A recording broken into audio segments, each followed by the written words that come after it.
بسم اللہ الرحمن الرحیم۔ السلام علیکم ناظرین، موسم کی تازہ ترین رپورٹ کے ساتھ حاضر ہوں۔ محکمہ موسمیات کی تازہ ترین رپورٹ کے مطابق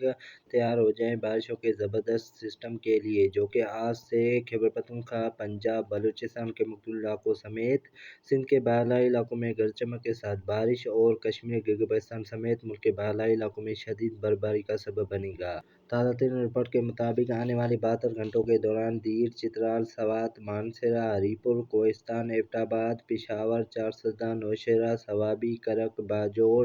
اور بونیر سمیت وزیرستان، کوہیٹ، ڈیرہ غازی خان، بنوں اور خیبر پختونخوا کے مختلف علاقوں میں گرج چمک کے ساتھ بارش اور پہاڑوں پر برفباری کا امکان ہے۔ چند علاقوں میں ژالہ باری بھی متوقع ہے۔ اس دوران پنجاب کے علاقوں مریل، راولپنڈی، اسلام آباد، گوجرانوالہ، گجرات، حافظ آباد، ملیح الدین،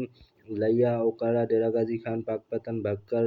ملتان، ساہیوال، ناروال، لاہور، فیصل آباد، ٹوبہ ٹیک سنگھ اور جھنگ سمیت قصور، شیخو پورہ، ساہیوال، بہاولپور، بھاؤ نگر، خوشاب، میانوالی، سرگودا سمیت شمال مشرقی بالائی پنجاب کے مختلف علاقوں اور جنوبی پنجاب میں کہیں کہیں گرج چمک کے ساتھ بارش اور چند مقامات پر ژالہ باری اور پہاڑوں پر برفباری کا امکان ہے، جبکہ کوئٹہ، ذوب، بارکھان، ہرنائی، تربت، چمن، پیشین، کھزدار کے علاقوں میں گرج چمک کے ساتھ بارش اور پہاڑوں پر برفباری کا امکان ہے۔ سکھر، لاڑکانہ، جاکو آباد، دادو، مورو سمیت سندھ کے بالائی علاقوں اور مغربی پٹی پر ہلکی بارش کا امکان ہے۔